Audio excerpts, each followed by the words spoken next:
Wa ayah tariza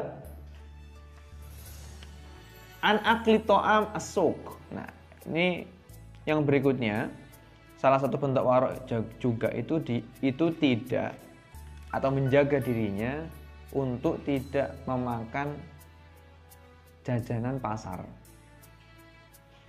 Tahu ya jajanan pasar ya? Kenapa? In amkana ketika memungkinkan. Kenapa? Li'anna ta'ama suk aqrabu ila najasah wal khobatah. Ya. Kenapa? Karena makanan pasar itu lebih dekat atau rentan terkena najis dan rentan dengan kuman-kuman penyakit. Itulah kalau mana sekarang ya. Tapi kalau mana dulu ya, kayak saya mana ya Jember. Apa Jember itu apa ya? Bukan Jember kota itu bukan. Kotor lah ya. Nah, kalau makna sekarang ya dekat dengan najis atau kuman-kuman penyakit. Ya kan kalau kita lihat sendiri lah. Kalau dulu kan belum ada Indomaret dulu. Konteks kita pengen dibuat kan pasar ya pasar aja sekarang tuh kotor ya, alatnya banyak gitu. Nah mungkin beda kalau konteksnya sekarang lebih bersih gitu ya. Tapi mungkin masih ada tuh unsur-unsur di pasar yang mana orang itu bohong kan banyak kan. Ya, ini enggak ini mas apa dari sananya 40.000 padahal 39.000. Itu kalau kalian jadi penjual nggak usah itu bilang-bilang wah ini nggak untung nih dari sananya udah sekian mas. Nah, padahal di bawah itu nggak usah ngomong gitu aja kalau jualan bisa kan nggak usah ngomong ini dari sananya 35.000 padahal 34.000. Itu udah ada unsur bohong tuh. Dan makanya pasar itu menjadi masjidnya setan ya itu karena banyak orang sekali berbohong, banyak timbangan yang dikurangi misalkan ya. Nah makanya salah satu bentuk warok wira itu tidak makan jajanan pasar ya. Tadi alasannya karena memang dekat dengan najis, kotor gitu ya, kemudian banyak kuman-kumannya. Wa ab'adu an dzikrillah dan menjauhkan dari mengingat Allah. Wa aqrabu ilal ghaflah dan mendekatkan terhadap ghaflah, lupa dari Allah. Ya. Jadi ini bukan berarti nggak boleh di pasar loh ya. Nanti bisa mematikan ekonomi tradisional nanti. Nah, kita juga harus komprehensif nih melihat sisinya nih.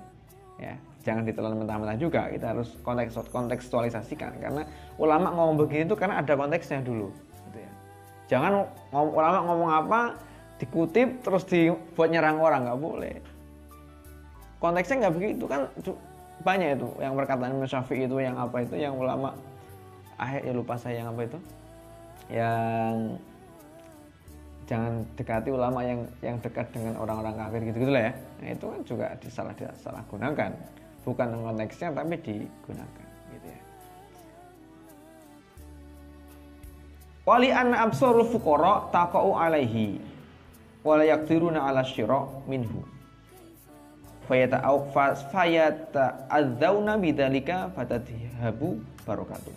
Kenapa juga? Karena ketika orang fakir melihat itu ya, melihat makanan itu dan dia tidak bisa membeli ya, maka dia akan kalau kamu beli lah ibaratnya, maka dia akan merasa sedih gitu, wah saya nggak kuat beli gitu. Nah itu memunculkan berkah itu hilang. Paham nggak? Jadi misalkan nih ada orang miskin di depan Indomaret lah misalkan ya, kan suka banyak yang minta. Kemudian kalau dia benar-benar orang miskin ya, kemudian dia lihat apa yang kamu beli ya, terus dia merasa di hatinya itu wah saya nggak kuat beli. Nah itu berkahnya hilang itu, makanan itu yang kamu beli ya. Maka untuk mengurangi itu ya baiknya dikasih memang. Kalau kamu beli apa-apa ada orang yang nggak punya di situ, minta kasih lah, biar minimal kadar berkahnya itu nggak kurang ya, karena kalau sampai tersirat di hatinya orang itu begitu, itu bisa menghilangkan keberkahan, itu beresiko tinggi gitu ya. Nah, ini harus perhatikan ya yang begini-begini itu. Nah ada juga dulu kata kiai saya itu ada ulama yang hati-hati juga masalah dengan jajanan pasar itu. Ada juga yang udah beli jajanan di pasar tapi tetap dimasak lagi. Ya untuk menghilangkan tadi lah, menghilangkan apa? Kuman penyakit, menghilangkan yang lain-lain itu gitu. Makanya baiknya ya makan mentah-mentah itu terus beli yang mentah kemudian dimasak lagi, baiknya begitu. Jangan langsung jadi Pak, itu kurang disarankan, kurang dianjurkan gitu ya.